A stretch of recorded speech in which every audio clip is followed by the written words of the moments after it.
সকাল 10টা। ইনায়া কিছুক্ষণ আগেই ঘুম থেকে উঠে নিচে এসেছে। আজকে বাড়িতে মিলাদ মাহফিল আছে। ইনায়া ভেবেছিল আজকে অন্তত দ্রুত ঘুম থেকে উঠবে।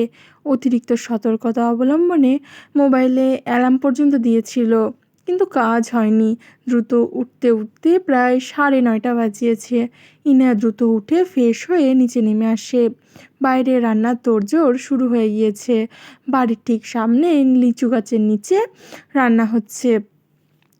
বড় বড় কয়েকটা পাতিল নিয়ে আসা হয়েছে, সেই সাথে রান্না করার লোকজন আছে। খিচুড়ি রান্না হচ্ছে, সাথে পোলট্রির মাংস। ইনায়ের সাথে পাতানোর শাশুড়ি একবার দেখা হয়েছিল। মানুষটা কাজ করেই যাচ্ছেন।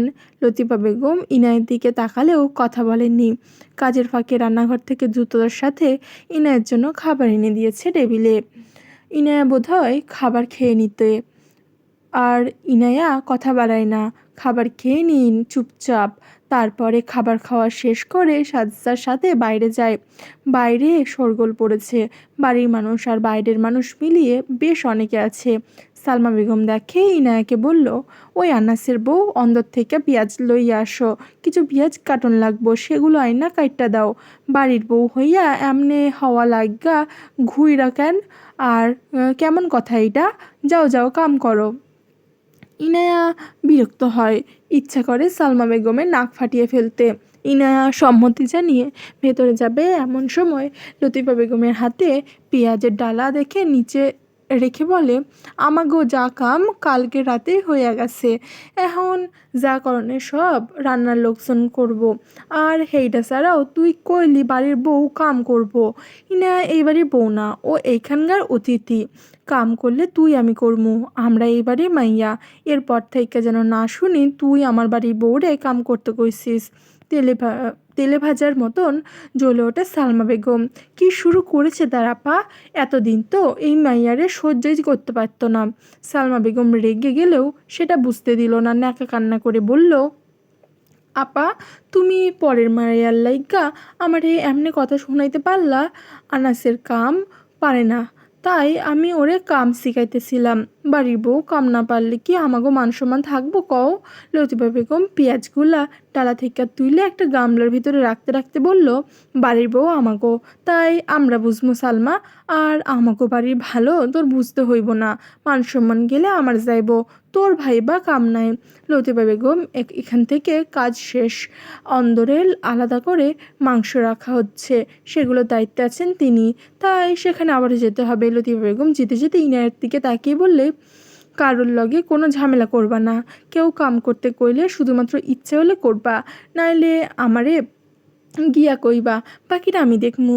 সালমার লগে কথা কওনের দরকার নাই, বুঝছো আমার কথা? ইনায়া সম্মতি জানায়। লতিফা বেগম হেঁটে চলে যায়। পাতা রেগে তাকিয়ে রয় ইনায়ার দিকে। ইনায়া সালমা বেগমের কাছে গিয়ে কানের কাছে আস্তে আস্তে বলে, ইনা নেওয়ারকে আপনি চিনেন না মিস সালমা? আপনার কপাল ভালো যে আমরা গ্রামে। আসলে মন মেজাজ শান্ত থাকে, না হলে আমি এখনও চরের কথা ভুলিনি। তবে এটাও বলে রাখি, আমি কাউকে ছেড়ে দিই না। গ্রামের টিপিক্যাল শাশুড়ির মতো আমাকে খাটাবেন আর আমি কান্নাকাটি করতে করতে খাটবো, এটা ভাবলে কিন্তু আপনি ভুল ভাবছেন।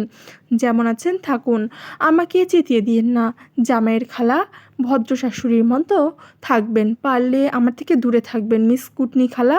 ও হ্যাঁ, বাকিটা আর বলতে পারল না। কল এসেছে মোবাইলে। ইনায়া রাখা কথা বন্ধ করে মোবাইলের দিকে তাকায়। ইয়াসের নাম্বার থেকে কল এসেছে। ইনায়া হেঁটে পুকুর পাড়ে চলে যায়। তারপর কল রিসিভ করে বলে, কোথায় তুই ইনায়া? গতকাল থেকে ননস্টপ কল করছি, মোবাইল বন্ধ কেন করছে? পাতানো শাশুড়ি বাড়িতে নেটওয়ার্ক সমস্যা। পাতানো শাশুড়ি মানে পাতানো শ্বশুর বাড়িতে, মানে পাতানো শ্বশুর বাড়ি। ইয়াস বিরক্ত হয়, তবে এসব বিষয়ে ঝামেলা করার জন্য সে কল করেনি। অন্য কারো কল করেছে ছেলেটা। ইয়াস হাজেবাজি কথা না বলে সরাসরি বলে, ঈশানীর খুনি বর্ডারের কাছে ধরা পড়েছে। পুলিশ গ্রেফতার করেছে গতকালকে। সে সব কিছু স্বীকার করেও নিয়েছে। এই খবর দেওয়ার জন্য তোকে গতকাল থেকে কল করছিলাম। ইনায়া হঠাৎ জমে গেল। হুট করে কঠোর চোখ থেকে বেরিয়ে এলো এক ফোঁটা পানি। সিঁড়িতে থাকা পুকুরে পানির সাথে মিশে মিনিটের মধ্যে পুকুরেও মিশে যায়। ইনায়া কিছু বলতে চাইল, কিন্তু গলা থেকে কথা বের হলো না। ইয়াস অপাস থেকে হ্যালো হ্যালো করেই যাচ্ছে। ইনায়া কোনো রকমে আসছে বলে কল কেটে দেয়। কল কেটে গিয়েছে বুঝে ওপাশ থেকে ইয়াশ বিরক্ত হয়ে মোবাইল ঢিল ছুঁড়ে বিছানায় ফেলে। ঈশানীকে কে খুন করেছে দেখার ইচ্ছা সবার, কিন্তু ইনায়া না আসলে কেউ যাবে না। কিন্তু ইনায়া কোথায়? মেয়েটা নাই দেখেই তো বিরক্ত হচ্ছে ইয়াশ। ইনায়া নিষ্প্রভ চোখে পানির দিকে তাকিয়ে রয়। হঠাৎ খেয়াল করে সালমা বেগম এদিকেই আসছেন। ইনায়া এই মন খারাপের মধ্যেও মুচকি হাসে। ইনায়া বুঝলো সালমা বেগমে তখনকার কথাই রেগে গিয়েছে, আর রাগের কারণে এখন ইনায়াকে ধাক্কা দিয়ে ফেলে দেওয়ার প্ল্যান করছে। কারণ সালমা বেগম নিশ্চয়ই মনে হচ্ছে ইনায়া শহর থেকে পোলট্রি মুরগি হয়েছে, নিশ্চিত সাঁতার জানে না। কিন্তু মূল কথা হচ্ছে ধাক্কা মেরে ফেলে দিয়ে আবার উঠিয়ে আনবে নাকি একেবারে মেরে ফেলতে চাইছে। আপাতত এত কিছু ভাবার সময় নেই, কারণ তিনি এগিয়ে এসে দুই হাত এগিয়ে দিয়েছে ধাক্কা দেওয়ার জন্য। ইনায়া সময় মতো সরে যাওয়ার সাথে সাথে সালমা বেগম নিজের খুঁড়ে রাখা কুড়োয় নিজেই পড়ল। পড়ে যাওয়ার সাথে সাথে ইনায়া বলল, ইনায়া নেওয়ার ভালো ব্যবহার করলে কেউ সেটা নিতে পারে না, এটা সে এখন বুঝলো। সে যাকে, তাহলে আজকে থেকে আমার রূপ দেখবেন আপনি খুটনি খালা, কিন্তু এখনকার মতো ছেড়ে দিচ্ছি কারণ আমার কাজ আছে। আচ্ছা বাই বাই, ভালোভাবে গোসল সেরে উঠে আসবেন কেমন? ইনায়া হেঁটে বেরিয়ে যাচ্ছে। সালমা বেগম পানির ভেতরে দাঁড়িয়ে রেগে কিটমিট করলো। তারপরে জোরে জোরে বলল, তোমারে আমি দেখালামু। আচ্ছা দেখবেন, তবে এখন না, এখন আমার কাম আছে। ইনায়া হাঁটতে হাঁটতে ভাবে এখন এখান থেকে যাবে কিভাবে। হঠাৎ পার্থকে দেখতে পায়। পার্থ নিজেও ইনায়াকে দেখে এগিয়ে আসে। পার্থ হাসি মুখে কিছু বলার আগে ইনায়া বলে, বাস স্ট্যান্ড পর্যন্ত আপনার বাইকে করে আমাকে একটু এগিয়ে দিয়ে আসতে পারবেন? পারবো, কিন্তু কখন যাবেন? এখনই, বাড়িতে তো অনুষ্ঠান। পারবেন না কি শুধু বলুন, সমস্যা নেই চলুন। স্যার আপনি কখন আসবেন? অফিসার মায়ান কনস্টেবলের কথায় ভ্রু কুঁচকে ফেলে। 7 মাসের ছেলেটাকে ডায়াপার পরাতে ব্যস্ত সে। বিয়ে হয়েছে আজকে 3 বছরের মতো। একটা 7 মাসের ছেলে বাচ্চা আছে তার। বউয়ের সাথে একটু আগে ঝামেলা হয়েছে। ঝামেলা লেগেছে বাড়িতে, আলু নেই সেই জন্য। ডিউটিতে থাকা অবস্থায় তার বউ মোবাইল করে বলেছে আলু শেষ হয়ে গেছে, আধ ঘন্টার মধ্যে আলু নিয়ে আসে। মায়ানের কাজ থাকার কারণে মায়ান আলু নিয়ে 2 ঘন্টা পর পৌঁছেছে। শাস্তি হিসেবে বউ তাকে 2 ঘন্টা ছেলের সব দায়িত্ব দিয়ে দিয়েছে। ছেলের দায়িত্ব নেওয়ার কি এমন কঠিন কাজ ভেবে খুশি হচ্ছিল মায়ান, কিন্তু ডাইপার পরিবর্তন করতে হবে এটা মাথাতেই আসেনি। ডাইপার কোথাও একটা সেটাও জানে না, তাই তো তার দোকানে গিয়ে নতুন ডাইপার নিয়ে আসতে হয়েছে। ছেলেটা কান্না করে দিল। মায়ান আরও বিরক্ত হলো। ভেবেছিল আলু দিয়ে ফিরে যাবে, কিন্তু এই 2 ঘন্টার শাস্তি মায়ান এড়িয়ে যেতে পারবে না। মায়ান একটা কথায় বিশ্বাসী, ছেলে মানুষ নিজের ঘরের মেম্বার আর তার বউ চেয়ারম্যান। দুনিয়ায় কোনো আদালত কি এই নিয়ম ভাঙতে পারে? এই জন্য মায়ান যেতে পারছে না। একটাই আপন বউ তার, যদি রাগ করে বাপের বাড়ি চলে যায় মায়ান তো আর ভাবতেই পারে না। মায়ান নিজের বউকে না বকতে পেরে সমস্ত রাগ কনস্টেবলের ওপর ঝাড়ল। তুই আমার স্যার নাকি আমি তোর? আমি কখন আসবো সেটা আমি জানি না, তোর কেন প্রশ্ন করতে হবে? কনস্টেবল মাথা নিচু করে থাকে। স্যার তো কখনো এভাবে রেগে তাহলে কথা বলে না, তাহলে আজ কি হয়েছে?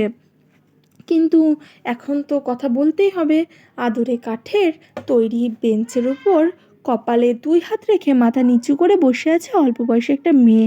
মেয়েটাকে তার সুবিধা লাগছে না। এই বয়সে মেয়েদের যেমন ব্যবহার, এই মেয়েটার ব্যবহার তেমন না। কনস্টেবল ভেবেছিল ভয় দেখিয়ে কাজ হবে, কিন্তু মেয়েটা তার কথায় অটল।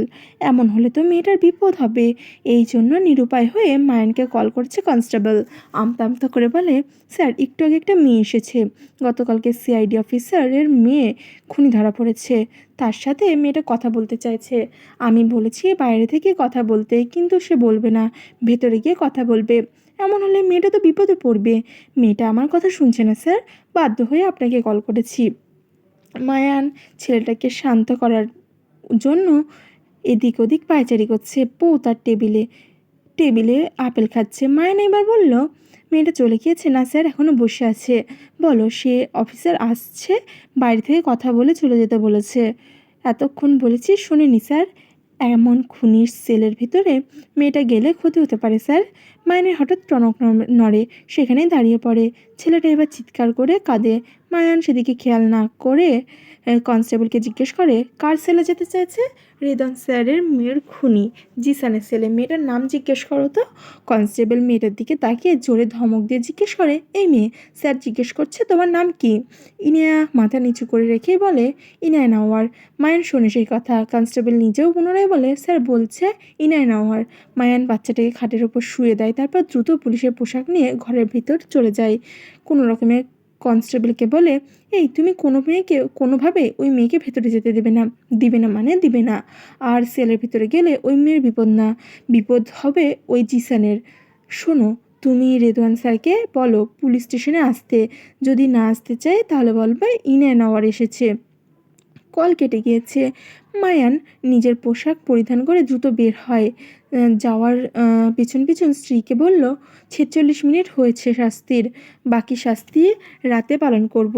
এখন যদি পুলিশ স্টেশনে না যায়, একজন খুনের অপরাধে গ্রেফতার করতে হবে। রেদওয়ান নাওয়ার আমাকে মেরে ফেলবে। মায়ান দৌড়ে চলে যাচ্ছে। তাড়াহুড়োয় নিজের লাঠি নিতে ভুলে গিয়েছে মায়ানের স্ত্রী। মায়ান শুনলেও লাঠি নেওয়ার জন্য ফিরে সময় নষ্ট করল না। স্ত্রী তার স্বামীর কথা বুঝলো কি না কিছুই না বুঝলো না। প্রশ্ন করার জন্য কোনো সুযোগই পেল না। কনস্টেবল স্যারের পরিবর্তন লক্ষ্য করেছে।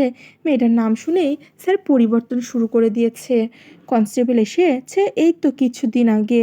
কনস্টেবল এবার মেয়েটাকে সামনে চেয়ার বসে বলল, এই মেয়ে, মায়ান স্যারকে চিনো? ইনায়া তবুও কথা না বলে না। কনস্টেবল কুঁচকে তাকিয়ে রয়, তারপরে পুনরায় বলে, তুমি আমাকে ভয় পাচ্ছ না? ভয় পেলে সেলের ভেতরে যেতে দেবেন? কনস্টেবল অবাক হয়। কোথাকার কথা? কোথায় নিয়ে যাচ্ছে মেয়েটা? আর বলছে বারবার সেলের ভিতরেই কেন যেতে চাইছে? কনস্টেবলের হঠাৎ রেদওয়ান নাওয়ারকে কল দেওয়ার কথা মনে পড়ল। কনস্টেবল উঠে রেদওয়ান নাওয়ারকে কল করার জন্য, কিন্তু হঠাৎ মনে পড়ে তার কাছে নাম্বার নেই। এইবার মায়ান স্যারকে মেসেজ করে, স্যার রেদওয়ান স্যারের নাম্বার নেই আমার কাছে। মিনিটের মধ্যে উত্তর আসে, আমি দেখছি, তুমি শুধু মেয়েটাকে ভেতরে যেতে দিবে না। মিনিট 15-এর মধ্যে পুলিশ স্টেশনে পৌঁছালো মায়ান। এক প্রকার দৌড়ে এলো। সে ভেতরে ঢুকে দেখলো ইনায়া চুপচাপ বসে আছে। মায়ান দীর্ঘশ্বাস ফেলল। তার ঠিক মিনিট খানেক পর সিআইডির একটা গাড়ি এসে থামলো। সেখান থেকে আরহাম আর রেদওয়ান নেমে এলো। মায়ান ভেবেছিল রেদওয়ানকে কল করবে, সে আরহামকে কল করেছিল। আর আরহামের সাথে মায়ানের ভালো সম্পর্ক আছে, তাই আরহামকেই কল করেছে সে। কারণ ইনায় নাওয়ার রেদওয়ান নাওয়ারের সম্পর্ক খুব একটা ভালো নয়। গতবার ইনায়কে ধরে আনা হলে আরহাম ছাড়িয়ে নিয়ে গিয়েছিল, তাই ছেলেটাকে ডাকা। মায়ান মেয়েটাকে জিজ্ঞেস করলো, ভেতরে গিয়ে কী করবেন? বাইরে থেকে বলুন। বাইরে থেকে কথা বললে এতক্ষণ আপনার জন্য নিশ্চয়ই এখানে বসে থাকতাম না আমি। মায়ান চুপ করে। কনস্টেবল সেটা খেয়াল করে। এত পরিবর্তন কেন? রেদওয়ান নাওয়ার মেয়ের দিকে তাকিয়ে বলল, ধরা যখন পড়েছে শাস্তি আইন দিবে। তুমি কেন দেখতে এসেছো? আর দেখতে এসেছো চলে যাও। আবার ভেতরে যেতে হবে কেন? দেশের আইন কি তোমার বাপ তৈরি করেছে যে সাধারণ জনগণ চাইলেই একজন খুনির সেলে বসে ঢুকতে পারবে? ইনায়া নিজের বাবার দিকে তাকিয়ে বলে, পুলিশের তো আর বোন মানা যায়নি, পুলিশ ভালোভাবে শাস্তি দিতে পারবে না। আর আমার ইচ্ছা হয়েছে, আমি পুলিশ স্টেশনে এসেছি। আর আমি এখানে আসবো নাকি গুলিস্তানে যাব আমার ব্যাপার, আপনার এখানে কিসের? মুখে মুখে তর্ক করলে এক থাপ্পড় দিয়ে মুখ বন্ধ করে দিয়ে দেবো বেয়াদব। ভালো বাচ্চার মতো বাড়ি যাও। আপনার কথা শুনতাম স্যার, কিন্তু আমি ভালো বাচ্চা না, তাই শুনতে পারলাম না। মেয়ে আমার, আমি কিছু বলছি না, তোমার কেন অতিরিক্ত করছো? কারণ আমি আপনার মতো মানব দরদি নই। তাছাড়া আমি বুঝতে পারছি না আমি ভেতরে গেলে কী সমস্যা। আমি শুধু একটু কথা বলবো। কথা তো বাইরে থেকেও বলা যায়, মুখ দেখে কথা বলতে হবে। রেদওয়ান নাওয়ার আরও কিছু বলতে চাইলো। আরহাম বলল, স্যার আপনি যান, আমি দেখছি। রেদওয়ান কথা বলতে গিয়েও থেমে যায়। এখানে যতক্ষণ থাকবে ততক্ষণ মেজাজ খারাপ হবে তার। গতবার মেয়েটা জেলে থাকাকালীন আরহাম ছাড়িয়েছিল, তাই আজকেও নিশ্চয়ই কিছু একটা করবে, তাই তিনি সম্মতি জানালো। ছেলেটাকে পছন্দ না করলেও সে এই ক্ষেত্রে বিশ্বাস করলো। মেয়েটার দিকে তাকিয়ে বলল, একদম বাপ সাজার চেষ্টা করবে না তুমি। বেশি তেড়ামি করলে আমি তোমাকে পুলিশে দিয়ে দেবো। ভালোভাবে বাড়ি চলে যাও, গেলাম আমি। হন হন করে হেঁটে চলে যায় রেদওয়ান নাওয়ার। আরহাম এবার চেয়ারে বসে ইনায়ের মুখের দিকে তাকিয়ে বলে, এখানে কি করছেন আপনি? আর এসেছেন কখন? আদিক্ষেতা আমরা বাইরে গিয়ে করি। ওই লোকটার সাথে আমার এখন কথা বলতে হবে। আরাম লাগে না। মেয়েটা খবর পেয়ে অবশ্যই দ্রুততার সাথে ছুটে এসেছে। এতটা রাস্তা জার্নি করে নিশ্চিত ক্লান্ত। কিন্তু সেটা তো স্বীকার করবে না। আরাম বলল, আমার সাথে এখন চলুন। আমি আপনার সাথে সামনাসামনি কালকে কথা বলিয়ে দিব। যা করতে এসেছি করে ফিরব। কাজ হচ্ছে না। মায়ান নিজের সিটে চুপচাপ বসে। হঠাৎ বাইরে দাঁড়ানো বাইকের আওয়াজ আসে। ইয়াস, পিয়াস, জারিফ, আহান ভেতরে প্রবেশ করে। ইনায়াকে বসে থাকতে দেখে দীর্ঘশ্বাস ফেলে। তারপর ইয়াস বলে, একটা গুরুত্বপূর্ণ কথা জানা গিয়েছে। তুই তাড়াতাড়ি চল, পরে এখানে যা ইচ্ছা করিস। মিথ্যা না বলে এখান থেকে যা। ইয়াস, মেজাজ খারাপ হচ্ছে আমার। তখন থেকে এসে বসে আছি, পা ব্যথা হচ্ছে। মিথ্যা বলছি না, আমি সত্যি বলছি। আরাম বলে, কালকে কথা বলার জন্য। তারপরও কাজ হয় না। বাধ্য হয়ে ইয়াস মেয়েটার কানে কানে কিছু একটা বলে। এইবার উঠে দাঁড়ায়। হেঁটে জিসানের সেলের সামনে গিয়ে বলে, কালকে আপনার সাথে কথা বলবো। আপনার কলিজার ওজন ঠিক কতটুকু কালকে ওজন করে দেখব। আজকে আমার কাজ পড়েছে, যাচ্ছি। ইনা হেঁটে ইয়াসের কাছে এসে ইয়াসের হাত থেকে বাইকের চাবি নিয়ে সেটা ঘোরাতে ঘোরাতে বেরিয়ে যায়। যাওয়ার সময় মায়ানকে বলে, কালকে আবার দেখা হচ্ছে। ইনা বেরিয়ে গিয়েছে। মিনিটের মধ্যে বাইক চলে যাওয়ার শব্দ ভেসে আসে। আরহাম এবার চেয়ারে বসে। মায়ান স্বস্তির নিঃশ্বাস ফেলে। মায়ান বলে, ওরা কারা ছিল চিনিস তুই? হ্যাঁ, ইনায়ের বন্ধু ওই সবগুলো। আমি খবর দিয়ে নিয়ে এসেছি। না হলে এই মেয়েকে মানানো যেত না। কনস্টেবল এইবার এগিয়ে এসে আমতা আমতা করে বলে, স্যার একটা কথা জিজ্ঞেস করবো, বলো। ওই মেয়েটা সবার সাথে এভাবে কথা বললো কিভাবে? সবার কথা বাদ, রেদওয়ান স্যারের সাথেও কিভাবে বললো? তোমাদের রেদওয়ান স্যারের পুরো নাম কি? রেদওয়ান নাওয়ার। আর যে মেয়েটা এসেছিল তার নাম কি? ইনায়া নাওয়ার। মায়ান আর কিছু বলে না। চা নিয়ে এসে দুইটা আরামের জন্য কফি। কনস্টেবল হেঁটে চলে যায়। তারপর ইনায়া নাওয়ার রেদওয়ান স্যারের মেয়ে এটা বোঝে। হ্যালো বন্ধুরা, নতুন নতুন গল্প শুনতে বৃষ্টির জগৎ চ্যানেলটিকে সাবস্ক্রাইব করে পাশে থাকুন। লাইক কমেন্ট করতে ভুলবেন না যেন। ধন্যবাদ।